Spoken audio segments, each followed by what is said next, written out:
Hola chicos, van a disculpar el retraso, vamos a iniciar de una vez con la clase del día de hoy.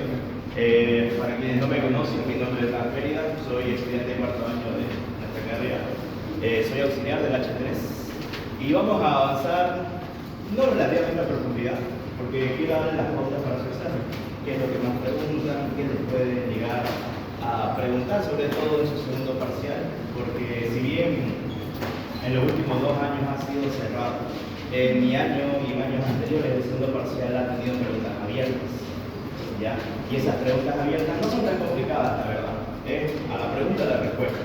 Tener un nombre, 2 nombres, y ya está. Pero bueno, hay que tenerlo en cuenta. Hoy vamos a ver lo principal sobre la vascularización y derivación, que suele preguntar bastante. ¿Ya? Entonces, yendo así de una. Cuando nosotros hablamos de irrigación de miembros inferiores, tenemos que tener en cuenta las distintas arterias, ¿ya? ¿De qué arterias van a ser esas? Primero que nada, vamos a recordar que acá, ¿qué arteria es esta? Que está apoyada sobre la columna vertebral de la línea media. La aorta abdominal, ¿no? Y fíjense, la aorta abdominal, ¿a qué altura se bifurca? A nivel del ecuador. ¿En qué se bifurca? ¿Qué es esto? Es ilíacas primitivas o comunes. Y luego esas ilíacas primitivas o comunes, ¿a qué nivel se sigue bifurcando? Ya es el 3 o más específicamente a nivel de la articulación sacroiliaca, ¿ya? Entonces se divide en una ilíaca externa y una ilíaca interna. Bien, ¿y cuál es la característica de esa ilíaca interna?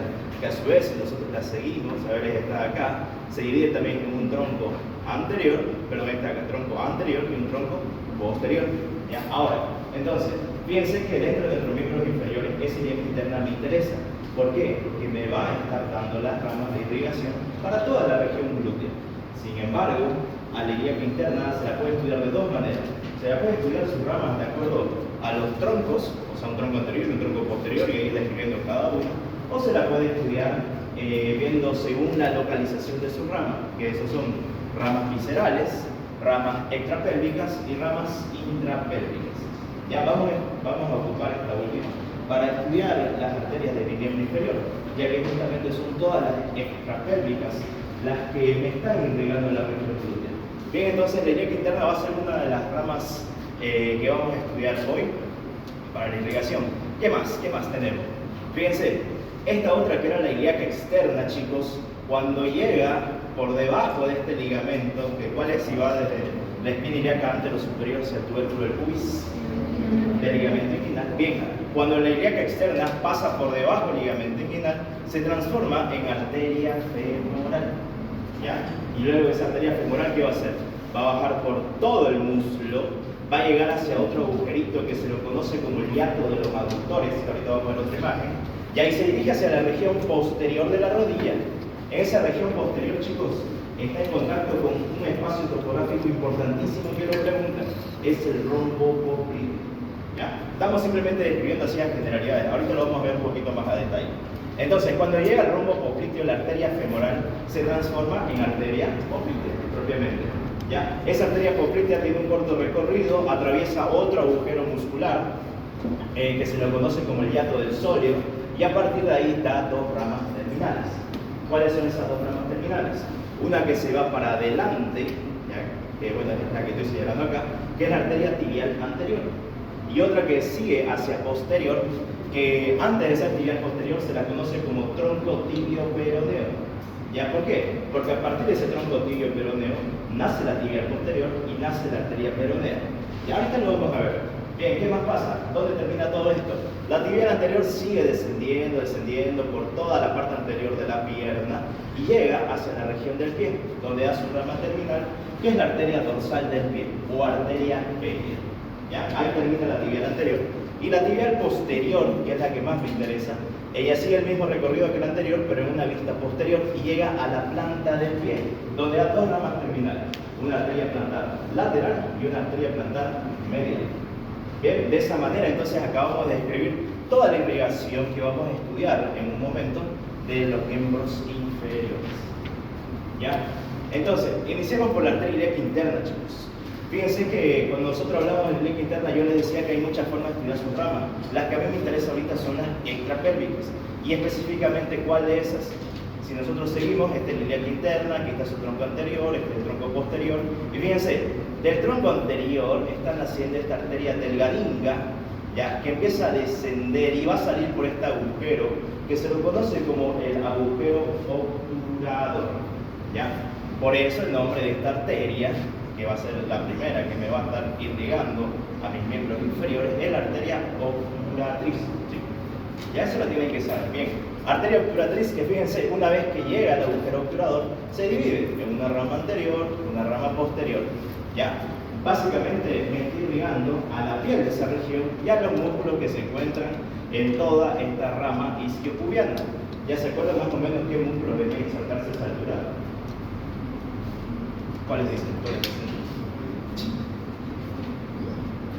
Hay uno que se inserta en toda esa extensión, no sé si está acá. No está acá. Ya, pero bueno, hay uno que se inserta en toda esta extensión. Se lo conoce como el aductor magno. Si no vamos un poquito más hacia medial, ya internamente viene el aductor largo y por debajo de ese aductor largo el aductor corto. Entonces, la arteria obturatriz le está dando irrigación a todos esos musculitos, ya, principalmente. También al obturador externo, obviamente, al obturador interno incluso da una pequeña ramita. Ya, pero bueno. A ver, otras arterias importantes que quiero que sepan. Fíjense, son una que nace del tronco posterior y otra que nace del tronco anterior. La del tronco posterior es esta que estoy señalando acá. Se corresponde a la arteria glútea superior. Y la del tronco anterior es esta otra de acá, que es su homóloga, ¿no? Arteria glútea inferior. Ahora, ¿cómo es la cosa? Resulta que si nosotros recogamos igual un poquito de la osteología, teníamos que en la cara medial del hueso coxal existía la escotadura asiática, ¿no? Escotadura asiática mayor, escotadura asiática menor. ¿Y se acuerdan cómo esa escotadura se transformaba en verdaderos agujeros? ¿Qué limitaba para que se transformen en agujeros? ¿Se acuerdan? No. A ver, vamos a hacerlo así.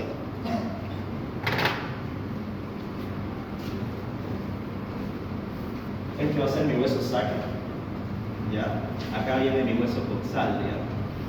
Y bueno, en la parte medial tenemos una gran depresión y otra depresión más pequeñita. Ya esta gran depresión que tiene en su primera convexidad es lo que corresponde a la escotadura asiática mayor. Y por debajo de esa es la escotadura asiática menor. Entre ambas teníamos a la espina ciática, ¿no? Ahora, esas escotaduras, chicos, dejan de ser escotaduras y se transforman en agujeros cuando tienen inserciones ligamentosas. Una de esas inserciones va desde lo que es el sacro hasta la tuberosidad isquiática, ya más o menos así. Y otra va desde el sacro hasta la espina ciática. Entonces, esos dos ligamentos hacen que mis escotaduras dejen de ser escotaduras y empiecen a llamarse agujeros. Entonces, a partir de ahora son agujero ciático mayor y agujero ciático menor, dado por el ligamento sacro espinoso y el ligamento sacro tuberoso. ¿Ya? Ahora, ¿por qué les hago recuerdo todo acá? Porque esto es importante para entender por dónde discurren esas dos arterias, la glútea superior y la glútea inferior. Resulta que por este agujero ciático mayor ya está pasando en toda su extensión un musculito, ya que es el músculo piramidal o piriforme, ¿bien? De la pelvis. Tienen que poner el apellido porque también tenemos un piramidal en el abdomen, ¿no? Ya, bien, entonces, por arriba de este músculo piramidal queda un espacio. A ese espacio se lo conoce como espacio suprapiriforme y lo mismo por debajo. Hay un espacio infrapiriforme. Por el espacio suprapiriforme únicamente están pasando los vasos glúteos superiores. O sea que por acá está pasando mi arteria glútea superior junto con su vena y el nervio. Entonces, arteria, vena y glúteo superior están pasando por ahí. ¿Ya? Bien, la arteria ya sabemos dónde sale, del leque interna. El nervio vamos a ver que sale del plexo sacro propiamente. Es uno de sus ramos cortos. Ahorita lo vamos a estudiar. Ya, pero a ver, en esta misma escotadura, y mucho más importante todavía, me interesa saber lo que pasa por debajo. Ya sabemos lo que pasa por arriba, por la fosa suprapiriforme, pero ¿la que pasa por la fosa infrapiriforme? Por ahí vamos a tener las homólogas de esta, es decir, la glútea inferior con su respectiva vena y su respectivo nervio. Sin embargo, no es lo único que está pasando. Lo que más me interesa que ustedes recuerden, ya, es el nervio más voluminoso que tenemos en el cuerpo humano, que es este de acá, que está pasando justamente por la escotadura, bueno, ahora agujero ciático mayor. ¿De qué nervio estoy hablando, chicos? Bien, del nervio ciático. Entonces el nervio ciático atraviesa ese agujero, ¿ya? Junto con otros nervios más, por ejemplo el génito femoral posterior, el obturador también, ¿ya? Pero de momento quedémonos con eso de ahí. No se pueden olvidar, esa disposición es importante. Bien, y bueno, la arteria glútea superior respectivamente me irriga lo que es el glúteo medio y el glúteo menor, mientras que la arteria glútea inferior ya luego se dirige hacia la región glútea y me irriga al músculo glúteo superior. Así va. ¿Ya? Y nada más. Eso es arteria interna, lo más importante que tienen que saber. Eso es para la región glútea. Ahora, entremos netamente en miembros inferiores. Ya nos vamos a pasar a la región del músculo. Y vamos a iniciar con lo que es la arteria femoral. Bien, entonces decíamos que esta es mi aorta abdominal. Ella se bifurcaba en ilíacas comunes y de esas ilíacas comunes se seguía bifurcando en una ilíaca externa y una ilíaca interna. Bien. De la ilíaca externa, ¿cuál es la regla? Cuando esta pasa por este ligamento, que es el ligamento inguinal, deja de llamarse ilíaca externa y empieza a llamarse arteria femoral. Ahora, la arteria femoral es muy importante, chicos, sobre todo por sus relaciones topográficas. Y esas las tienen que saber porque se las van a preguntar, ¿ya? Y vamos a describir todas sus relaciones topográficas, desde superior hasta inferior. Superiormente, fíjense a esta altura de acá, esta imagen es mucho más bonita, porque nos describe todas las estructuras anatómicas que se encuentran en relación con la arteria. O sea, esto que estoy señalando es lo mismo que esto de acá. Entonces, fíjense, acá arriba tenemos el ligamento inguinal. Lateral a la arteria femoral tenemos a este musculito, que es el músculo psoas-ilíaco, ¿ya? Y medial a la arteria femoral está la vena femoral. Medial a la vena femoral tenemos un ganglio linfático, muy importante también, ya que ahorita lo vamos a mencionar. Bueno, cuestión que, fíjense, todo este compartimiento, solo esto que estoy señalando, se lo conoce como el anillo femoral. Entonces, un espacio topográfico para delimitar el inicio de la arteria femoral es el anillo femoral. Entonces, si me preguntan dónde inicia la arteria femoral, la respuesta correcta es a nivel del anillo femoral. Y ahora ustedes tienen que saber cómo está delimitado ese anillo femoral. Ya, facilito, a ver. Fíjense, les estoy diciendo que es todo este espacio de acá. Entonces, hacia arriba, ¿qué creen que vamos a tener, chicos? ¿Qué es esto de acá? Ligamento inguinal superiormente. Bien, inferiormente es la rama superior del pubis. ¿Ya? Ahora, ¿se acuerdan que el ligamento inguinal, cuando llegaba al tubérculo del pubis, de él se desprendían otras fibras que justamente bajaban, o sea, descendían, que son estas de acá? Se las conocen como el ligamento lacunar de Chamberlain. Ya eso lo tienen que saber, igual lo preguntan. Entonces, el límite medial del anillo femoral es el ligamento lacunar de Chamberlain. ¿Y cuál es su límite lateral? Es este otro tabique que estamos viendo acá, que corresponde a la fascia iliopectina, ¿ya? Que no es más que la fascia que me está recubriendo al músculo psoas-ilíaco en ese entonces. Bien, entonces, así está delimitado mi anillo femoral. Por arriba, el ligamento inguinal. Por abajo, la rama superior del pubis. Hacia adentro, el ligamento lacunar de Chamberlain. Y hacia afuera, el ligamento iliopectíneo. Entonces, ¿cuál es el contenido ahora de ese anillo femoral? Para empezar, obviamente mi arteria femoral. Lateral a ella, o bueno, en este caso medial a ella, la vena femoral. Y medial a la vena femoral, un ganglio linfático que se lo conoce como el linfonodo inguinal profundo. Ya, pero a la doctora le gustan los epónimos. Y ese ganglio tiene dos epónimos. Resulta que se puede llamar ganglio de Rosenmüller, así, ya, o ganglio de Cloquet. Esos dos nombres, ¿ya? Rosenmüller o Cloquet, es lo mismo. Bien, entonces, ese es el inicio de la arteria femoral, del anillo femoral que estamos viendo aquí. Ahora, ¿qué más? ¿Qué más? Fíjense, desde este anillo femoral, la arteria femoral va a ir descendiendo por la parte media, ya, del muslo. Bien, a ver, entonces en la parte media del muslo, chicos, ella va a estar en contacto a este nivel de acá con un triángulo importantísimo también. Se lo conoce como el triángulo femoral de Scarpa. Ya, ahora ustedes tienen que saber cómo está delimitado ese triángulo. Es pregunta de examen. ¿Ya se acuerdan cómo está delimitado? A ver, vayamos fácilmente. Superior, ¿qué es esto? Ligamento inguinal. Bien, hacia afuera, el sartorio. Bien, hacia adentro, el aductor largo, también llamado, su nombre es antiguo, igual les pueden preguntar a los doctores. Aductor mediano o primer aductor, muy bien. Ya, y en el piso, chicos, tenemos estos dos musculitos acá, más arriba, ¿cuál es este? El psoas ilíaco, claro, el psoas ilíaco, y por debajo del psoas ilíaco, el pectino. Bien, entonces ese es el piso. Entonces, por todo este triángulo de Scarpa, chicos, está discurriendo mi arteria femoral, pero no discurre solita, discurre también con la vena, ya, y a este nivel también ya va a estar en relación con su nervio.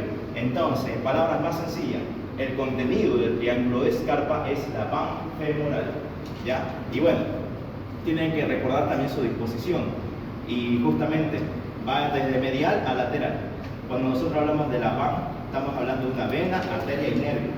En este caso, si les digo que va de medial a lateral, primero vamos a encontrar al nervio, luego a la arteria y por último primero vamos a encontrar a la vena, luego a la arteria y por último al nervio. Ya así va. Bien, eso lo tienen que recordar. O sea, aquí más por dentro está la vena, al ladito de la vena está la arteria y más por fuera está el nervio. ¿Y de dónde nace el nervio femoral, chicos? ¿Plexo?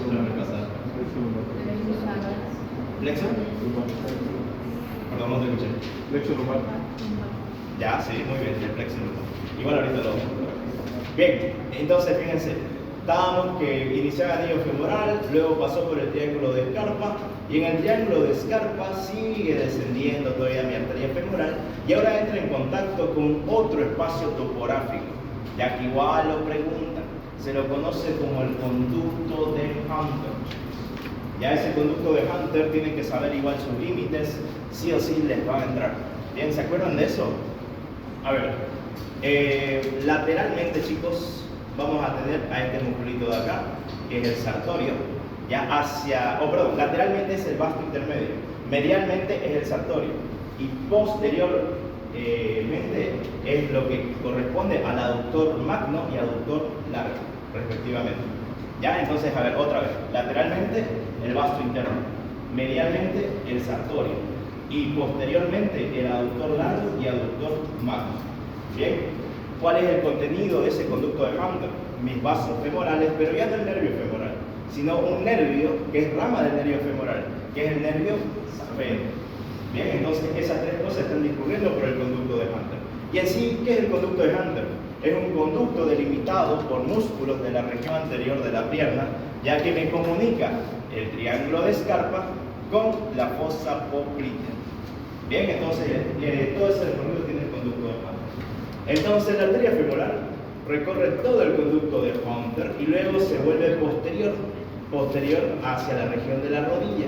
Ya, entonces es esta arteria que estamos viendo acá. Bien, entonces cuando la arteria femoral llega a este otro espacio topográfico que se lo conoce como el rombo popliteo, se transforma ahora sí en arteria poplitea.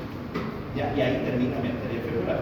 Ahora, nuevamente tenemos otro espacio topográfico, tenemos que saber cómo está delimitado, esto igual lo preguntan. Ya, entonces el rombo popliteo va a tener 4 límites. Uno anteromedial, uno anterolateral y lo mismo posterior, ¿no? Uno posteromedial, uno posterolateral. Bien, el anteromedial, chicos, está dado por este musculito que está acá abajo. ¿Cuál es? El semitendinoso. Bien. ¿Y ese semitendinoso dónde termina? ¿Por qué se lo pregunta? Nada que ver con ¿El tubérculo de hierro? No. Bien, en la pata de ganso. ¿Dónde está ubicada la pata de ganso? ¿Qué cara?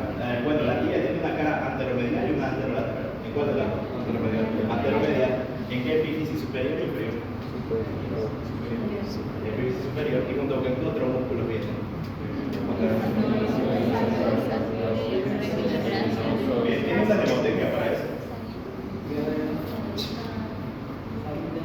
Esa, a mí me enseñaron esa ahí cuando yo estuve en primer año. Sarite. ¿Ya? La sa es de sartorio, la ri es de recto interno, que es el otro nombre del grácil. ¿Ya? Y la T es de semitendinoso, porque también hay un semimembranoso, ¿no? ¿Ya? Entonces eso para que se acuerden. Eso es la pata de ganso. Bien, entonces, el semitendinoso es mi límite anteromedial, ¿ya? Y mi límite anterolateral es el bíceps femoral, que es todo esto que estoy señalando acá. Ahora, posterior, tanto medial como lateralmente, corresponde a los dos músculos gastrocnemios, ¿ya? El derecho y el izquierdo. Y ya está. Ese está delimitado, mi rombo popliteo. ¿Cuál es su contenido? La arteria poplitea, la vena poplitea, y a este nivel ya no existe un nervio popliteo como tal. No, si aquí ya más bien está terminando lo que es mi nervio ciático y se está bifurcando. ¿Ya? ¿En qué se va a bifurcar? ¿Se acuerdan de eso? De repente lo repasaron. A ver, más fuerte, está bien la respuesta. Exactamente. Y eso es lo que encontramos acá. ¿Ya? Entonces, hasta ahí acabamos de describir todo el recorrido que hace mi arteria femoral. ¿Dudas, preguntas sobre esto? ¿Todo bien? Los dos músculos gastrocnemios, respectivamente. Claro. Anteromedialmente, el músculo semitendinoso. Anterolateralmente, el músculo bíceps femoral. Y posteromedialmente y posterolateralmente, los dos músculos gastrocnemios, que son estos de acá, que luego se juntan con el sóleo, ¿no? Y forman el tendón de Aquiles. Bien, a nivel del pie. Ok, entonces a ver, fíjense que durante todo su recorrido, esta arteria femoral me va a dar múltiples ramas, chicos. ¿Ya? De esas múltiples ramas me interesa sí o sí que sepan una. Vamos a mencionar toditas nosotros, pero hay una que no se puede olvidar nunca. Y vamos a iniciar por esa que es la más importante de todas. ¿Ya? Es justamente esta rama que estoy señalando, ¿ya? Que es la rama más voluminosa de la arteria femoral. Acá se ve mejor, fíjense, es esta de acá. Esta es una vista posterior, esta es vista anterior. ¿Ya? Esta rama, chicos, corresponde a la arteria femoral profunda. ¿Ya?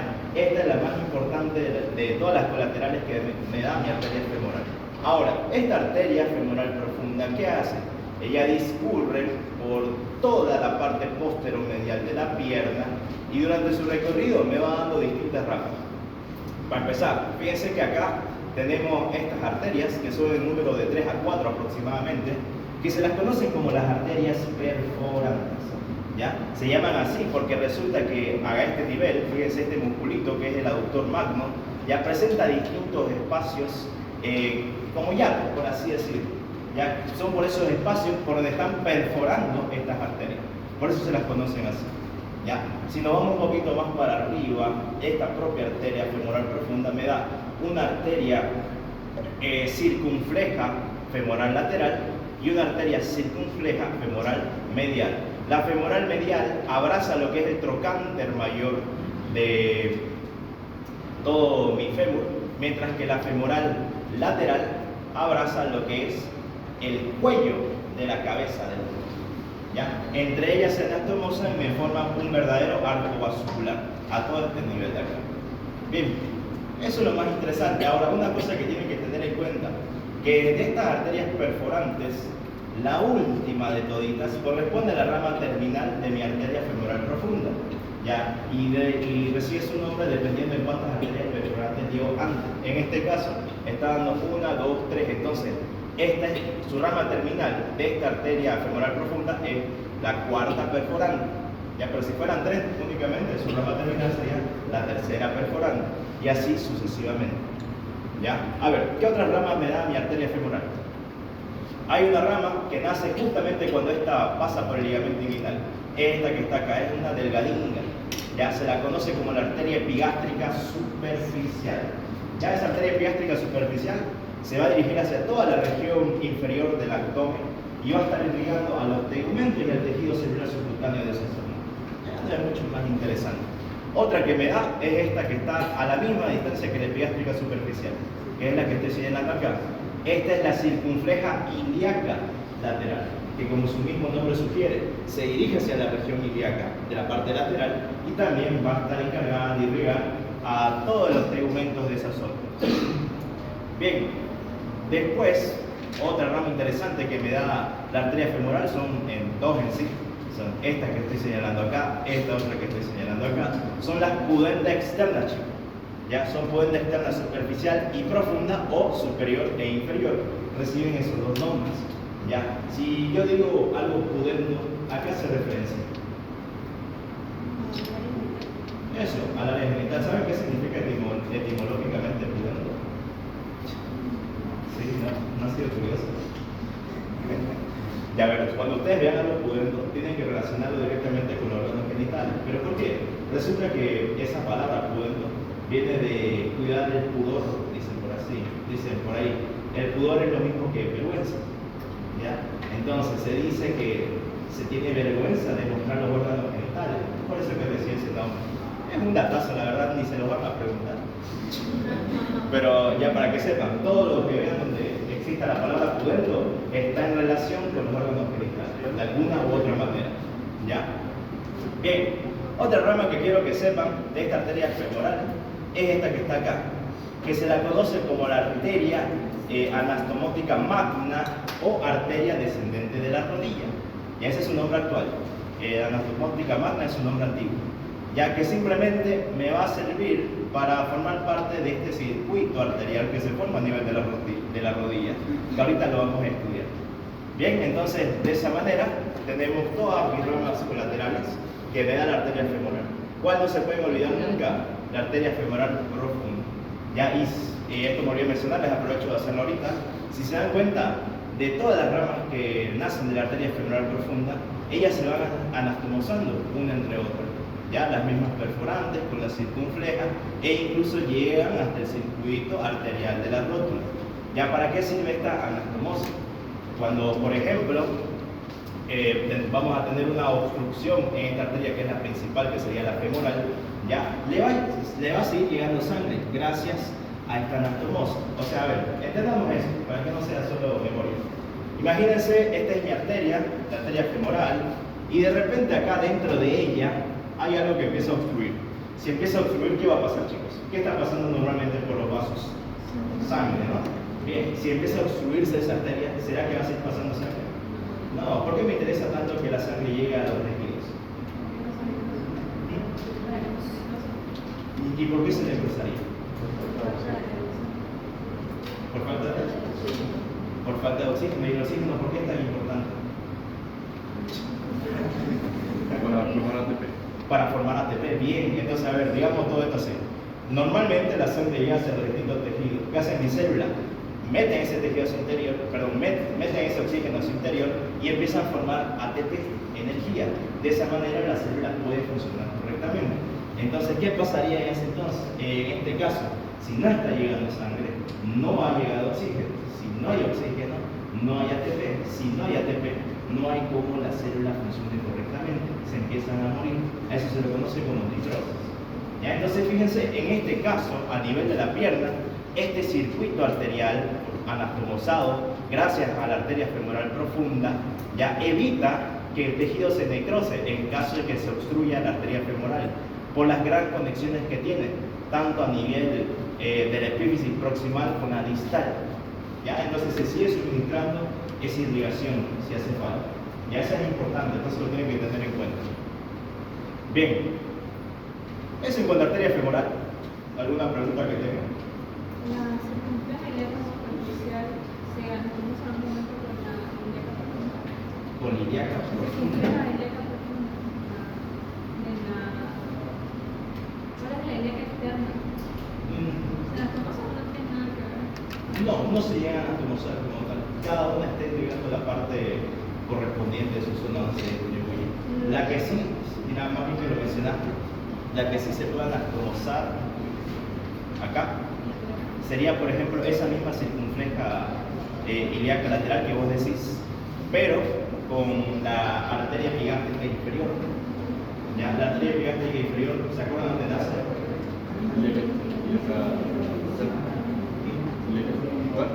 La epigástica inferior. La ilíaca externa. Bien, y de repente esa arteria epigástica inferior tiene una arteria accesoria, ¿ya? Que se la conoce como la arteria obturatriz accesoria. Perdón, no era con la circunfleja, ahora ya me acordé, es con la obturatriz. Ya eso es un datazo, igual se los voy a mencionar. no pasa siempre. Resulta que cuando existe esa arteria obturatriz accesoria, se anastomosa con mi arteria obturatriz propiamente, ¿ya? Y me forma una comunicación anatomótica importantísima, no para nosotros, sino para los cirujanos. Ya es simplemente un detalle que se lo quiero mencionar. Ahorita no se lo van a preguntar como tal, pero al menos para que lo tengan en cuenta. Y no se ve siempre eso, se ve en muy pocas personas. Por eso es que no se lo grafica en todos los atlas, ¿no? Por ejemplo acá, en ninguno de estos está graficado como tal esa comunicación. Bien, pasemos ahora a la arteria poplitea. ¿Cuándo se convierte en arteria poplitea? Cuando la femoral pasa por el hiato aductor y llega al rombo popliteo. Entonces, inicia la arteria poplitea, hiato el aductor. ¿Dónde termina la arteria poplitea? En otro hiato. Un hiato que está delimitado por este músculo más profundo de la pierna, que es el músculo sóleo. ¿Ya? Entonces, del hiato aductor al hiato sóleo, todo eso es arteria poplitea. ¿Ya? Esta es importante. Me olvidé mencionarles. Cuando, otro detalle igual, esto sí es para toda la vida, digamos, no es solo para este año. La arteria femoral, chicos, así como distintas arterias que tenemos en el cuerpo humano, es uno de los puntos donde podemos tomar el pulso. Ya se lo conoce como el pulso femoral. Ya saben cómo ubicarlo, se van hacia la parte medial de la pierna y la arteria está justamente entre lo que es la vena y el nervio. ¿Ya? Buscan al sartorio, ese es el músculo satélite. Ya sienten el sartorio y ahí pueden empezar a palpar para sentir el pulso de la arteria femoral. ¿Ya? Y ahora, la poplitea también es otro punto donde nosotros podemos tomar el pulso, en caso de que, por ejemplo, no encontremos el pulso femoral. ¿Ya? Ahora, la disposición de la arteria poplitea, si se dan cuenta, es siempre más medial. Ya todo esto que estamos viendo es medial y todo esto que está acá es lateral. Entonces, la arteria siempre es medial a la vena, al menos en su inicio. Luego la vena ya se lateraliza hacia ella, o sea que va a pasar más medialmente. En un principio la arteria es medial, la vena es lateral, luego esa vena va descendiendo y pasa medial a la arteria. ¿Ya? Pero eso es otra disposición. Bien, ¿qué más? ¿Qué más? Del límite del rombo popliteo ya lo vimos, no es necesario volverlo a repetir. Lo que quiero que sepan es que las ramas de la arteria poplitea son facilíneas. A ver, todo esto acá es mi arteria poplitea, fíjense. ¿Y cuáles son sus ramas? Ya, vamos a mencionarlas rápidamente. Tenemos dos ramas superiores de la rodilla, una medial, otra lateral, que es una que estoy señalando. Dos ramas inferiores de la rodilla, igual una medial, otra lateral. ¿Ya? Ahora, una rama impar, chicos, que aquí está cortada, que es la rama media de la rodilla. ¿Ya? Y por último, tenemos a las ramas surales, ¿ya? Que están administrando irrigación al músculo sóleo y gastrocnemius. ¿Ya? Ahora, de todas las demás ramas que mencionamos, las superiores de la rodilla, las inferiores de la rodilla, excepto la media de la rodilla. La media de la rodilla simplemente llega hasta el trasfondo de la articulación de la rodilla, le está dando irrigación a ligamentos que se encuentran ahí, sobre todo a los ligamentos cruzados, anterior y posterior respectivamente. Ya, pero quiero que sepan que de estas otras superiores e inferiores ya se forma un circuito arterial. Esto es una vista posterior y esto va a ser una vista anterior. ¿Ya? Ahora, fíjense, vamos a delimitar ese circuito arterial porque de repente lo pueden preguntar, ¿no? Esto entonces va a ser lo que es mi arteria superior, lateral o medial. ¿Qué dicen? Si esta es la tibia, medial, bien. Esta es la arteria superior de la rodilla, lateral. Entre ellas se están anastomosando. Ahora tenemos a la arteria inferior de la rodilla, lateral, la arteria inferior de la rodilla, medial, y lo mismo, entre ellas presentan una comunicación. ¿Ya? Ahora, ya tenemos entonces 4 arterias que forman parte de este circuito arterial. ¿Qué más tenemos? Que entre estas propias arterias, mediales con mediales, laterales con laterales con laterales, también se siguen anastomosando. Esto que estamos viendo acá. ¿Ya? De momento no estamos añadiendo ninguna otra arteria. Ahora sí, empezamos a añadir. Fíjense que esta arteria que está pasando superior a esta membrana, que es la membrana interósea de la pierna, ya se la conoce como la tibial anterior, Y esta tibial anterior va a presentar distintas ramas colaterales. La que me interesa ahorita que sepamos es esta que estoy señalando, que es la arteria tibial anterior recurrente. Esta otra que está acá es la arteria tibial tibial posterior recurrente. Entonces, tibial anterior y posterior recurrente forman parte de mi circuito arterial de la rótula. ¿Ya? Y ahora, ¿qué más?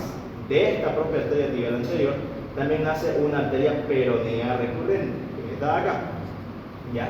Que igual está formando parte. Entonces, todas esas arterias que les acabo de señalar, más esta otra que está bajando acá, ¿ya? Que es rama de mi arteria femoral descendente, ¿ya? O anastomótica magna que decíamos, me forman todo el circuito arterial de la rótula. ¿Ya? Eso lo tienen que saber igual. Es muy parecido al circuito que sucedía a nivel del codo, ¿no? Lo mismo. ¿Ya? Entonces eso, chicos, apréndanlo, lo pueden preguntar. Bueno, eso es arteria poplitea. Si se dan cuenta, no es mucho más complicado. Acá estamos viendo este corte donde la arteria poplitea, cuando atraviesa el hiatus del sóleo, se bifurca en una arteria tibial anterior, ya que como su mismo nombre sugiere, se va hacia anterior de la tibia y pasa por este agujero, este intersticio que queda por encima de la membrana interósea. Mientras que lo que queda posteriormente corresponde a este tronquito que estoy señalando acá. Es el tronco tibio peroneo. Tronco tibio peroneo, ¿por qué? Porque me da una arteria peronea y me da una arteria tibial posterior. Bien. Bueno, ahora, hablando sobre la irrigación de la pierna, vamos a continuar primero con la tibial anterior. Ya sabemos dónde nace, ya sabemos para dónde se dirige. Entonces, fíjense, en un inicio la tibial anterior va a discurrir por los 3/4 superiores de la membrana interósea, pasando por entre medio del músculo tibial anterior, el músculo extensor de los dedos y el músculo extensor largo del dedo gordo. Ya va a pasar por todos esos musculitos hasta que llega a la altura del tobillo, chicos, y ella pasa directamente hacia el dorso del pie, donde al atravesar este retináculo extensor de los dedos, como se lo conoce, ya da su rama terminal, que es esta que estoy señalando acá, que es la arteria dorsal del pie o arteria pedia. ¿Ya? Entonces es todo su recorrido. Primero atraviesa el agujero de la membrana interósea, descansa sobre ella en todos sus 3/4 superiores, profundo al músculo tibial anterior, al extensor largo de los dedos, al extensor largo del dedo gordo, llega a ese nivel del tobillo y de ahí se dirige hacia el pie. Cuando pasa por el borde inferior del retináculo extensor de los dedos, ya se transforma en su rama terminal, que es la arteria dorsal del pie o también llamada arteria pedia. Ya ese es otro nombre. Bien, ese es otro de los lugares donde podemos tomar el pulso también. Ya es a nivel del pie. Ya. Bien, eso en cuanto a tibial anterior. Ahora, durante todo su recorrido, esa tibial anterior me va a estar dando distintas colaterales. Algunas ya las conocemos. Tenemos a las recurrentes que mencionábamos antes. La recurrente tibial anterior, la recurrente tibial posterior, la recurrente peronea, ¿ya? Y de repente también me va a estar dando distintos ramos musculares para todos los músculos de esta región anterior. ¿De quién estamos hablando? Del músculo tibial anterior, de los músculos extensores, largo de los dedos, el músculo extensor largo del dedo gordo, los músculos peroneos, largo y corto, igual respectivamente. Ya le da distintos ramos musculares. Ella es la encargada de suministrar toda esa irrigación.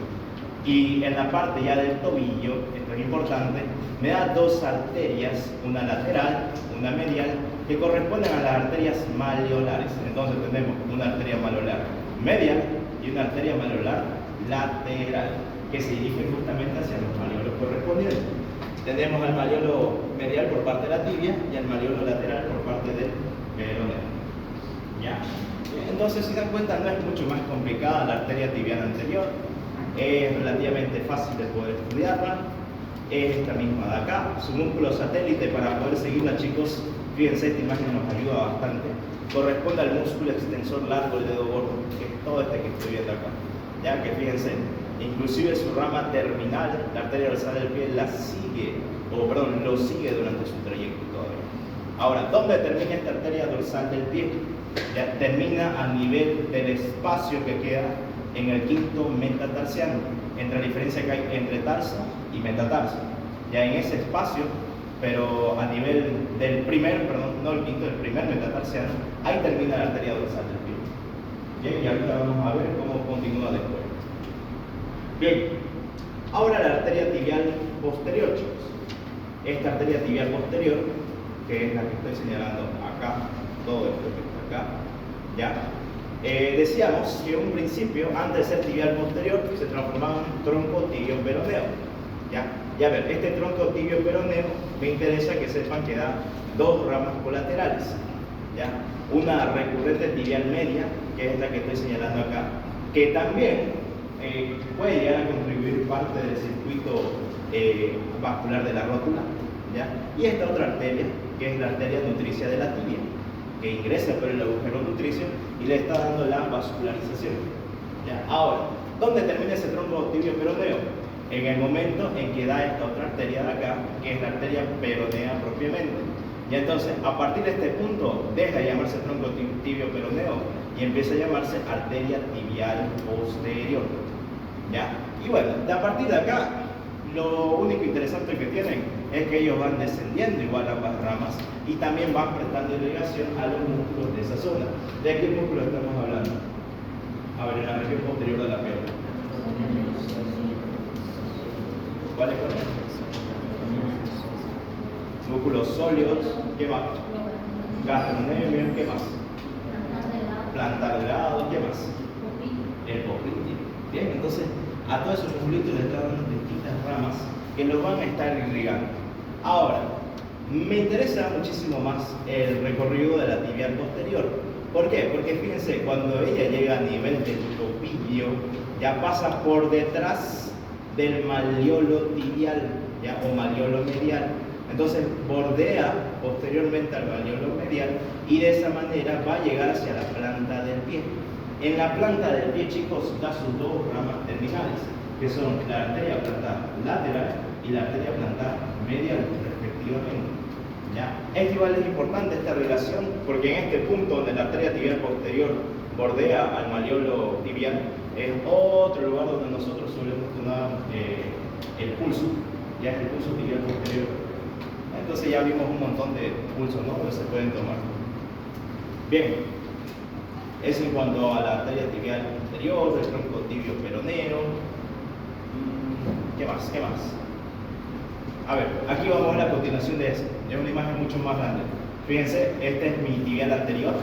Está llegando hacia el borde inferior de este retináculo extensor de los dedos y a partir de todo este punto hasta acá se transforma en arteria dorsal del pie. ¿Ya dónde termina entonces? En este espacio. El espacio comprendido entre el tarso y el metatarso.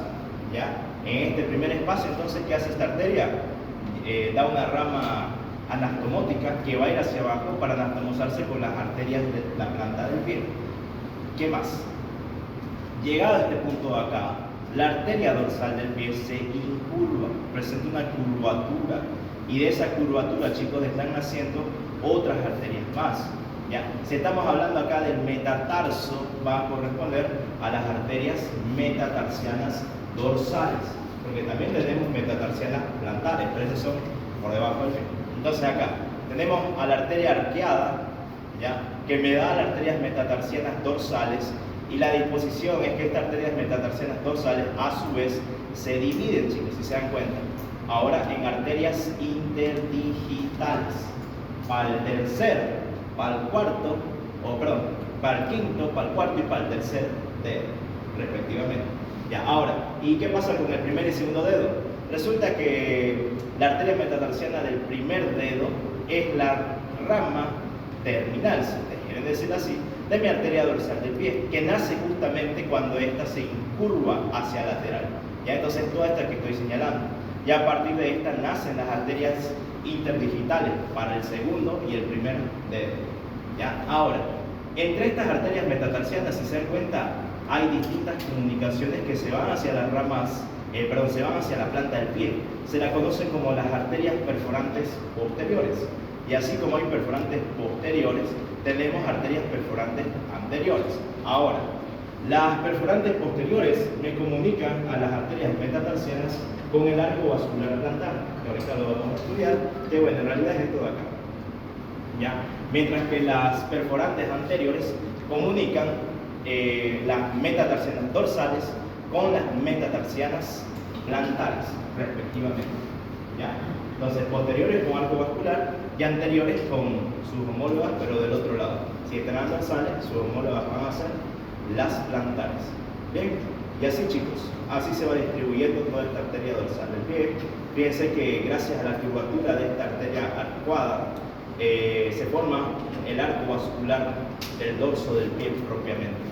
Ya luego me presento igual otras ramas, como ser la arteria del seno del tarso, pero bueno, esto es lo más importante.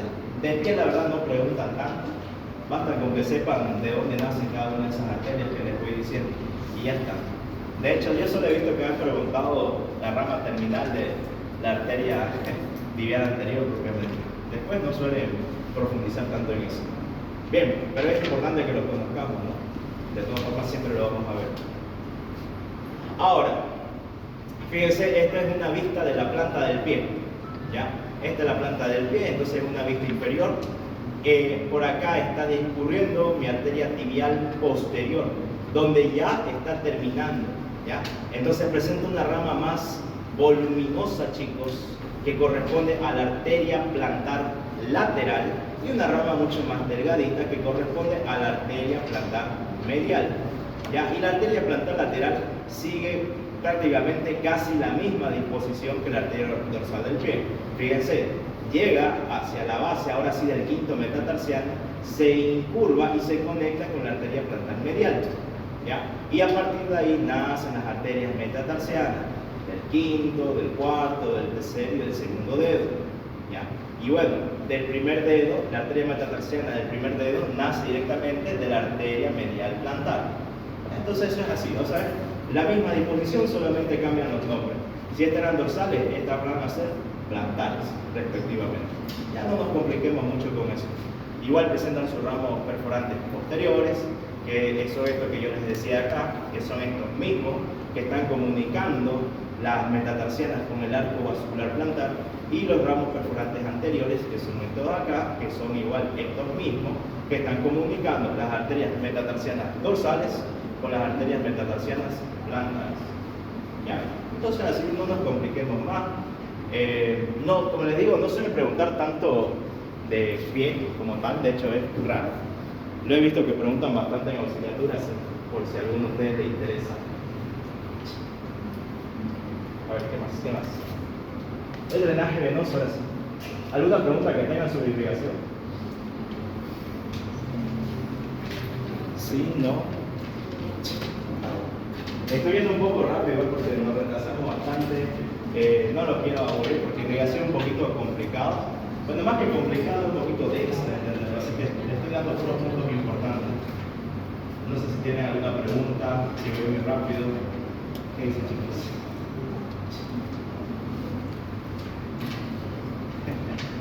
Pregunten, mañana es su parcial.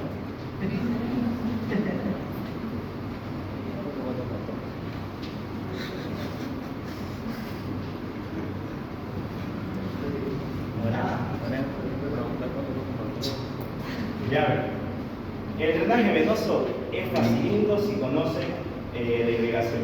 ¿Por qué? Porque resulta que, así como sucede en todo el cuerpo, las venas son satélites de las arterias. ¿Qué quiere decir eso?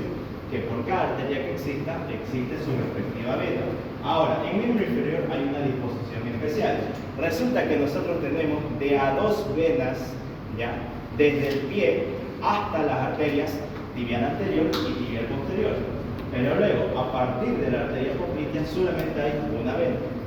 ¿Ya se entiende? Entonces, tenemos dos venas hasta la tibial anterior y tibial posterior por cada arteria. Y tenemos una única vena a partir de la arteria poplitea. ¿Ya? Y así, tal cual. Entonces las venas se las dividen en venas profundas y venas superficiales. Las que siguen a las arterias son las venas profundas. Y las que siguen, bueno, las que no siguen en este caso las arterias, ¿no?, y se distribuyen principalmente entre la parte de la piel y el tejido celular subcutáneo, son las venas superficiales. En el miembro inferior, chicos, hay dos venas superficiales importantes. que la tienen que conocer y que la han preguntado en todos estos años. ¿Ya? Preguntan dónde desembocan justamente. ¿Y cuáles son esas venas? Se las presento. ¿Ya? Bien, la safena. Entonces fíjense, tenemos una safena, chicos, ya que se forma a nivel del arco venoso dorsal del pie. Ya ahí se junta un montón de venitas y me forman esta vena más voluminosa, que corresponde a qué vena. A ver, acá se ve mejor. La más bonita. Ya, otro nombre. Mayor. Ya, o magna también, ¿no? Bien, entonces fíjense, ¿qué les van a preguntar? ¿Dónde desemboca esta vena safena? Magna o mayor. Sigámosla. Desde el pie se dirige hacia la parte interior del muslo y termina acá. ¿Se acuerdan qué vena importante tendríamos a esta altura si acá ya correspondería a lo que es el triángulo de Scarpa? La vena femoral. Entonces, ¿dónde se enfoca la arteria safena magna? Vena femoral. Exactamente, ya está, ven, facilísimo. Esa fue una pregunta abierta, por si acaso. Nos pusieron las dos venas y teníamos que colocar dónde desemboca cada una. Bien, fijémonos la otra que nace de los arcos venosos plantares y desde ahí se van juntando todas las venitas, me forman esta otra vena más voluminosa, ya que termina, fíjense, a esta altura, donde tenemos otro espacio topográfico que es el rombo popliteo. Entonces, ¿qué vena importante estaría pasando por ahí? La poplitea. Entonces, esta es la vena safena menor, ¿ya? Bien, o externa. ¿Ya? Entonces está desembocando en la vena poplitea. Y ya está. Eso es lo que tienen que saber en cuanto a las venas venosas. Eso es lo que pregunto. ¿Se entendió eso? A ver, y terminemos con inervación. Inervación, igual, puntos clave. ¿Qué les preguntan siempre en inervación? Ramas terminales. Todas las ramas terminales. Y algunas veces inclusive preguntan de dónde nacen cada una de esas ramas terminales. ¿No? Y eso igual lo tienen que saber. Bien, entonces, vamos a repasar esas ramas terminales, todo lo que se pueda. A ver, para empezar, ¿cómo se forman los plexos, chicos? Los plexos nerviosos. ¿Cómo se forman? A ver, otra vez. No existe la anatomía entre nervios, solo entre arterias. Ya, comunicaciones entre nervios, pueden ser. El término más bonito es taxis, ¿no? Porque ese es el punto donde se juntan los nervios. Ya, ahora, comunicación entre qué nervios? ¿Cuáles se juntan para formar plexos nerviosos?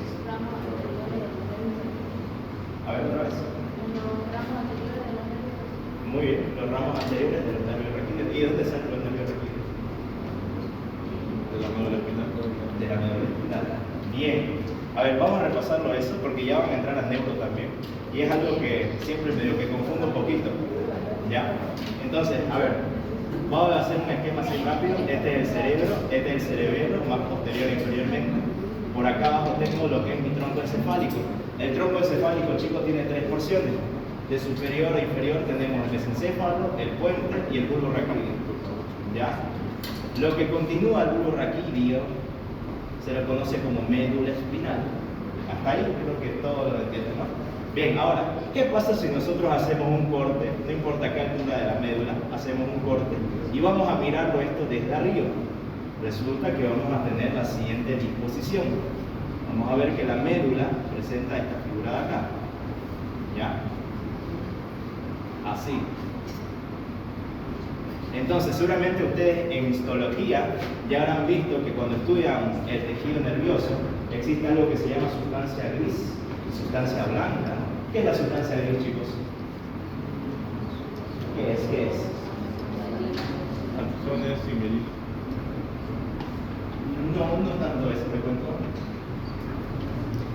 A ver, ¿cuál es la célula principal del sistema nervioso? La neurona. ¿Se acuerdan la parte de esa neurona?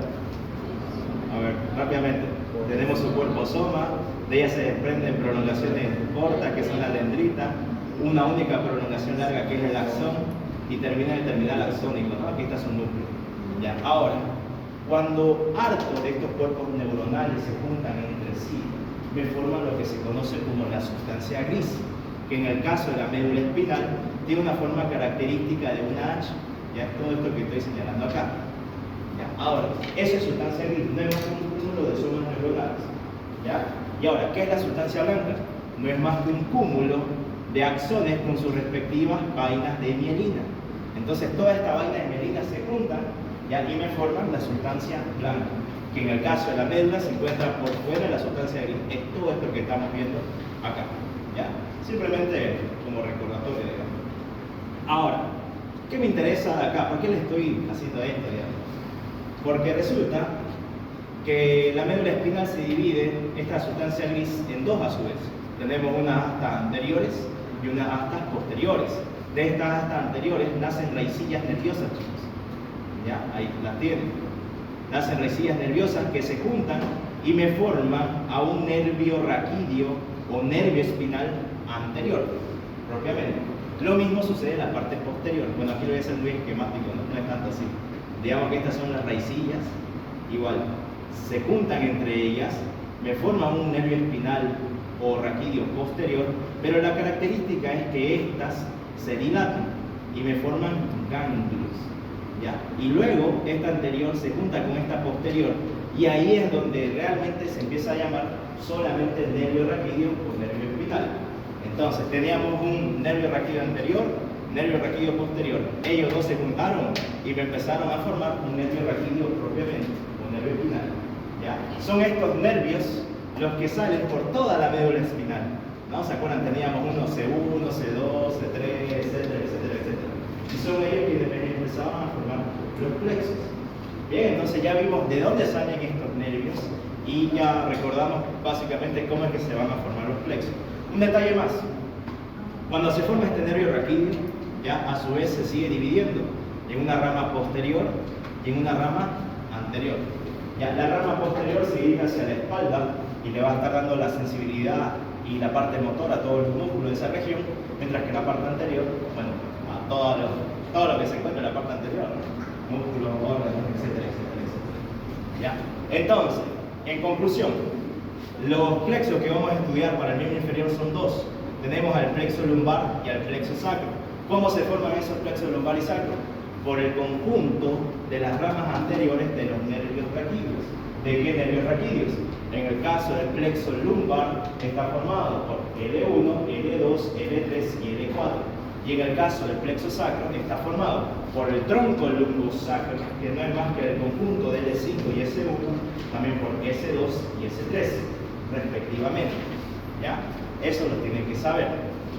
Bien, ¿se entendió entonces esto del nervio raquídeo? Sí. Porque lo van a volver a estudiar para neuro y lo preguntan bastante.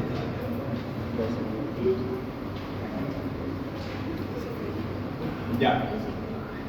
Entonces, el plexo lumbar. Primero estudiemos ese de ahí.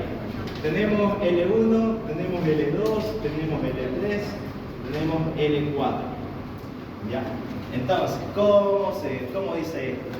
Resulta, acá tenemos al nervio raquídeo de L1 y este nervio raquídeo se divide en una rama superior y en una rama inferior. ¿Ya?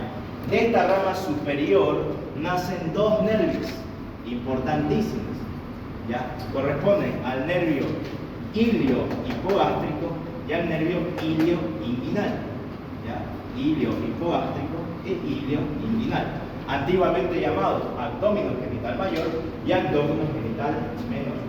¿Ya? Ahora, teníamos entonces que tiene una rama superior y una inferior. La superior ya vimos qué nervios da. Pero ¿qué pasa con esta rama inferior? Resulta que acá L2 ya también tiene una rama superior. Una rama superior que se junta con la rama inferior ya de L1. Y al juntarse esas, nace otro nervio. Acá. Ese nervio que nace, chicos, se lo conoce como nervio genitofemoral. ¿Ya? Nervio genitofemoral. Y ahora es facilingo todo lo que sigue. Tenemos L3, tenemos L4. Y cada una de ellas, contando desde L2, tiene una rama anterior, este igual tiene una rama anterior, este igual tiene una rama anterior, y asimismo los tres cuentan con una rama posterior. Una rama posterior y una rama posterior. ¿Ya? Ahora, las tres ramas anteriores se juntan, ya de L2, de L3 y L4, estas tres se juntan y me forman un solo nervio. ¿Saben qué nervio es ese? Obturado. El nervio obturado. Bien. Y las tres ramas posteriores también se juntan entre ellas y me forman otro nervio. ¿Saben qué nervio es ese? El nervio femoral. Bien, y de esa manera, chicos, acabamos de describir a todas las ramas terminales del plexo lumbar. Entonces, viendo de dónde nacen cada una es facilito decir. El nervio iliohipogástrico viene de ramas de L1, el hilo inguinal también de L1. Pero ¿qué pasa con el génito femoral? ¿De dónde a dónde están naciendo? L1 y L2. ¿Con el obturador? L2, L3 y L4. ¿Y el femoral? L2, L3 y L4. Facilito. Entonces así, al menos eso, ya por si ya no pueden estudiar todas las laterales o el más recorrido y demás, las tienen que saber porque estas sí o sí las preguntan, ¿ya? Estas no se pueden olvidar. Bien, ya está. Fíjense si las estudiamos aquí en Atlas, ¿ya? Esto va a ser L1, este es L2, este es L3, este es L4.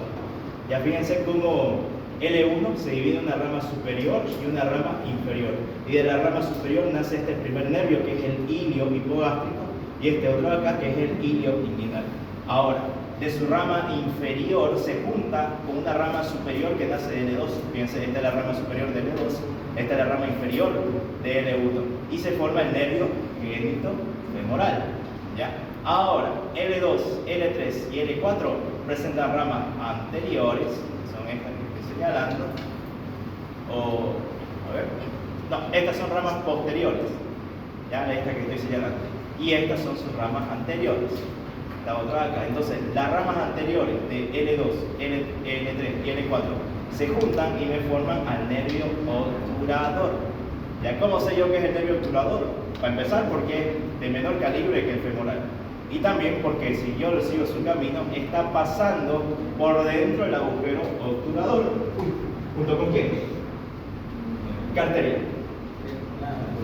¿La femoral? No. La obturatriz. ¿Y dónde nacía esa? ¿La interna o la externa? Interna. ¿Tronco anterior o posterior? Rama extrapélvica o visceral. Extrapélvica, bien. Ven, así se me puede escribiendo todo. Ahora, las ramas posteriores, que son esta de L2, esta de acá de L3 y esta de acá de L4, igual se juntan y me forman el nervio femoral. Ya el nervio femoral, que en este principio está adosado sobre el músculo que se encuentra en toda esta fosa ilíaca, que es el músculo ilíaco, luego sigue al músculo psoas ilíaco, porque a ver, en un principio el músculo ilíaco está acá tranquilo, pero luego va descendiendo y sus fibras musculares se juntan con el psoas mayor, ¿no? Y ahí empieza a llamarse psoas ilíaco. ¿Dónde se inserta ese psoas ilíaco, chicos? Es igual la pregunta importante. En el trocánter menor, está acá, más o menos. Ya entonces, cuando ya es psoas ilíaco, el nervio femoral lo está pasando por arriba, como si lo estuviera cabalgando, ¿ya? Y lo acompaña también en su recorrido cuando ese psoas ilíaco pasa por debajo del ligamento inguinal. ¿Se acuerdan de ese anillo femoral que veíamos en un principio?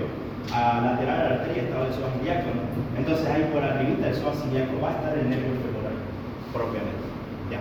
Y eso es importante igual. A nivel del anillo femoral, el nervio femoral no es contenido, pero sí es contenido a nivel del triángulo de Scarpa, porque luego va a seguir descendiendo, ¿ya? Y cuando este nervio femoral sigue descendiendo a nivel del triángulo de Scarpa, ella se va a empezar a ramificar. Y una de esas ramificaciones que me interesa que recuerden es el nervio que se introduce por el conducto de Hunter. ¿Cuál era ese? El nervio safeno. Bien, ¿y será que atraviesa todo el conducto de Hunter ese nervio safeno? ¿Qué dicen? No lo atraviesa. Cuando la arteria femoral da su rama la anastomótica magna o la descendente de la rodilla, ya a ese mismo nivel el nervio safeno acompaña esa arteria. Entonces sale del conducto de Hunter. ¿Ya? Por eso no hay contenido después del rombo popliteo. ¿Ya? Ella se sigue hacia anterior, no se va nunca hacia posterior. Bien, y acá fíjense, hay una ramita que están naciendo entre L2 y L3. Ya, o sea, sería, si lo graficamos acá, una comunicación que existe entre L2 y entre L3, ya, de sus ramas posteriores, que se lo conoce como el nervio nervio femorecutáneo lateral, ya, que es este de acá, justamente. Ya, entonces, esas son en sí todas las ramas que me da mi plexo lumbar. Este dibujo es mucho más bonito, si se dan cuenta. Acá me pintan cada nervio raquídeo, este es L1, L2, L3 y L4, y sigue la misma historia. Es la misma disposición que está acá, solo que acá está mucho más explicativo, ¿no? Como para poder entenderlo. ¿Ya? Y fíjense, este es mi nervio femoral, está acompañando el músculo psoas-ilíaco, pasa por debajo del ligamento inguinal y ahí se empieza a ramificar. ¿Ya? Y esta rama descendente que pasa por toda la parte anterior de lo que es el músculo, ya corresponde al nervio safeno, que luego sale del conducto de Juan. Ya eso tienen que recordar. Bien, eso, chicos, que me interesa que aprendan hoy. O bueno, repasarlo, no sé que ya lo estudiaron. ¿Dudas, preguntas sobre este plexo lumbar? ¿No? El ilio hipogástrico es el abdómino genital mayor y el ilio inguinal abdómino genital menor, respectivamente. Ajá. A ver, vamos a corresponder un poquito más ese ya que lo mencionaba. El ilio hipogástrico, chicos, ¿qué hace? Como su mismo nombre sugiere, llega a la parte inguinal y a la parte hipogástrica. ¿Se acuerdan cuál es el espacio hipogástrico en el abdomen? ¿Dónde lo ubican? A ver, ya, ¿se acuerdan que tenemos acá el abdomen, digamos? Y el abdomen se divide en ¿cuántos cuadrantes? 9, ¿no? Ya, 9 cuadrantes. Así digámoslo entonces. ¿Ya? ¿Cómo se llama este cuadrante que está superior a la derecha? Hipocondrio derecho. ¿Y esto sería hipocondrio? Izquierdo. Por debajo de los hipocondrios, flancos. Derecho en este caso, ¿no? Flanco izquierdo. Y por debajo de los flancos, fosas ilíacas. Derecha y fosa ilíaca izquierda. Y en medio, ¿qué tenemos? Acá, a este nivel, más superiormente. A ver, en orden, chicos. Primero, epigastrio. Por debajo, hipogastrio. Mesogastrio. Y por debajo, hipogastrio. Ya, entonces, si yo digo para nervio ilio hipogástrico, ¿a dónde creo que va a llegar? Región hipogástrica. Hacia la región hipogástrica principalmente. Entonces viene como su propio nombre lo dice. ¿Ya? Y discurre como si fuera un sandwichito entre mi músculo transverso y el oblicuo interno. Ya ese entonces es el lugar donde nosotros podemos encontrar. ¿Ya? Bien. No se olviden estudiar topografía abdominal igual. Al menos los principales órganos lo suelen preguntar bastante. ¿Ya? Su disposición. Eso repásenlo. A ver, ¿qué más? Ah, ya, eso en cuanto al ilio hipogástrico. Y el ilio inguinal termina en todo este borde medial de la pierna. Ya es un nervio relativamente cortito, que sirve, chicos, para estimular un reflejo, que lo van a ver desde el siguiente año, cuando ya estén en fisio sobre todo, que se lo conoce como el reflejo cremasteriano. ¿Ya qué se hace? Se estimula esta parte medial de la pierna para estimular al nervio ilioinguinal y de esa manera estimular a la vez al músculo cremaster. ¿Se acuerdan de dónde nace ese cremaster? Entre el oblicuo interno y el transverso. Bien, son fibras musculares que descienden, ¿no?, entre el oblicuo interno y el transverso. ¿Y hacia dónde se dirigen? Escroto. Hacia el escroto. ¿Qué capa de escroto? Porque el escroto tiene 8 capas. Y las 8 las preguntan por si acaso. La 3 no, muy superficial. Quinta. La quinta capa. Ya eso igual estudiando, porque lo suelen preguntar. Y ahora, ¿qué hacía ese músculo? ¿Por qué es importante? Eleva la cervical. ¿Y para qué nos interesa elevar los cervicales? Eleva el talón. Porque, bueno, en sí a veces igual es simplemente como curiosidad, si ustedes quieren decir así. Durante el desarrollo embriológico, los testículos estaban al mismo nivel que los riñones. ¿Ya? Pero luego se fue desarrollando el cuerpo y esos testículos van descendiendo. pasan por el anillo inguinal profundo, pasan por todo el conducto inguinal, atraviesan el anillo inguinal superficial y de esa manera van arrastrando consigo todo lo que pueden, peritoneo, piel, fases transversales, etcétera, etcétera, etcétera. Cuestión que ese paso desde la fosa lumbar hacia la región escrotal, propiamente por debajo de la región inguinal, ya es porque de esa manera se puede conservar a una temperatura ideal al órgano que tiene en su interior, que son los testículos, ¿no? En el caso de la bolsa que lo cubre, que es el escroto.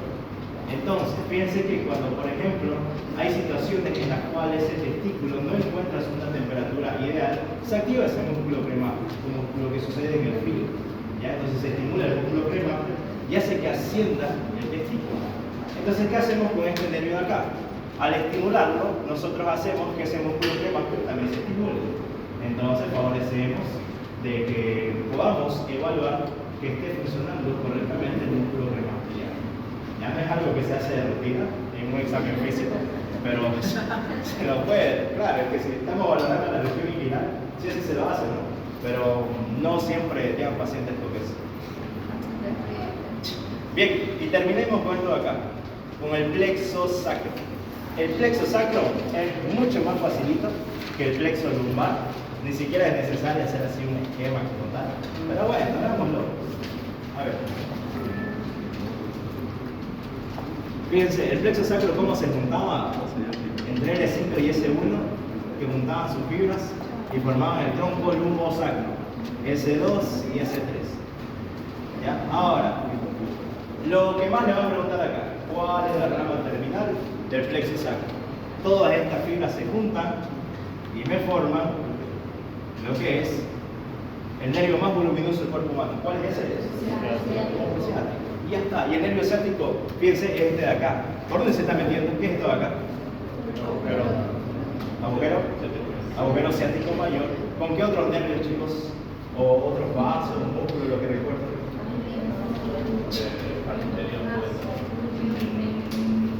A ver, fíjense, acá hay un musculito que atraviesa en toda su extensión. Bueno, es más chiquitito, ¿no? Así sería más. Acá hay un musculito. ¿Qué músculo es ese? El piriforme piramidal. Por arriba del piriforme queda un espacio que yo les decía, es el espacio suprapiriforme. ¿Y qué está pasando por ahí? Los vasos y nervios glúteo superior. Bien. Por debajo de entrada del nervio ciático, ¿no? Pero ¿qué más? ¿Qué más? Este otro nervio, fíjense que si lo seguimos es este que está acá, que es uno de los ramos cortos que me da mi plexo sacro, que corresponde al nervio femorocutáneo posterior. ¿Ya? Ese es otro contenido. Bien, ¿qué más? ¿Qué más? Este otro nervio, chicos, fíjense, este de acá, que corresponde al nervio obturador, que tiene una característica. Obturador no. ¿Se me fue el nombre? Pudendo. Ya tiene una característica. En un principio está ubicado, o está pasando, la escotadura ciática mayor, pero luego se vuelve a meter por la escotadura ciática menor, para luego distribuirse en todos los órganos genitales, ya sean masculinos o femeninos, más específicamente a nivel del escroto en el hombre y a nivel de los labios mayores, mujeres. ¿Ya? Así funciona. Bien, ¿qué más? A ver, esto acá sí o sí tienen que estudiarlo. Cuando nosotros seguimos al nervio ciático, la primera estructura anatómica que atraviesa, entonces ya la conocemos, es el agujero ciático mayor. Desde ahí, chicos, se dirige posterior y medial a la región del músculo, ¿ya? En toda esa región del músculo, entonces este nervio ciático va prestando inervación a todos los musculitos que se encuentran acá. ¿De qué músculo estoy hablando? Dice femoral, ¿qué más? Acá hacia medial. Semitendinoso, ¿qué más? ¿Qué más? Encima del semitendinoso. Semimembranoso. Ya, a ver. Y luego, fíjense, cuando atraviesa en toda su extensión lo que es el músculo, él se divide, chicos. Ya, en un ramo más voluminoso y un ramo más delgadito. El ramo más voluminoso, que va a continuar por la cara posterior de la pierna, ya que es este de acá que estoy señalando, se lo conoce como el nervio tibial. ¿ya? Y este otro ramo que estoy señalando acá, que penetra por el músculo peroneo largo, se dirige hacia la región anterior de la pierna y corresponde al nervio peroneo propiamente. Nervio peroneo que también me va a estar dando la inervación a todos los músculos que se encuentran en la región anterior de la pierna, mientras que el nervio tibial le va a estar dando la inervación a todos los músculos que se encuentran en la región posterior de la pierna. ¿Ya? Y desde ahí, las ramas terminales son las mismas que de las arterias, es decir, del nervio peroneo termina en el nervio dorsal del pie. Y el nervio tibial termina en los nervios plantar lateral y medial respectivamente. ¿Ya? Entonces eso es lo que tienen que saber. Una pregunta. El peroneo también es llamado auricular posterior. A ver otra vez. El nervio peroneo también es llamado auricular posterior. Nada que ver. No. Recibe más bien el nombre de peroneo posterior, fíjate, cuando ese nervio peroneo se hace profundo. O sea, a ver, ¿qué estábamos diciendo? Cuando da su ramo peroneo, que es de acá, ¿qué hace? Va a ir descendiendo y luego va a atravesar anteriormente al músculo peroneo largo. Cuando atraviesa ese músculo peroneo largo, él se hace profundo en la pierna, ¿ya? Se hace bien, bien profundo. Cuando se hace profundo es cuando empieza a llamarse nervio peroneo profundo o nervio fibular, que es otro nombre, ¿ya? Así funciona. Bien. No, la verdad es que no. Basta con que sepan eso. Ese sí o sí. Y también recuerden cómo está conformado. Siempre preguntan eso. ¿De dónde a dónde están conformados? Y ya está. Es eso. ¿Dudas, preguntas, chicos? En la noche vamos a hacer vía virtual una resolución de PES. Así que los esperamos.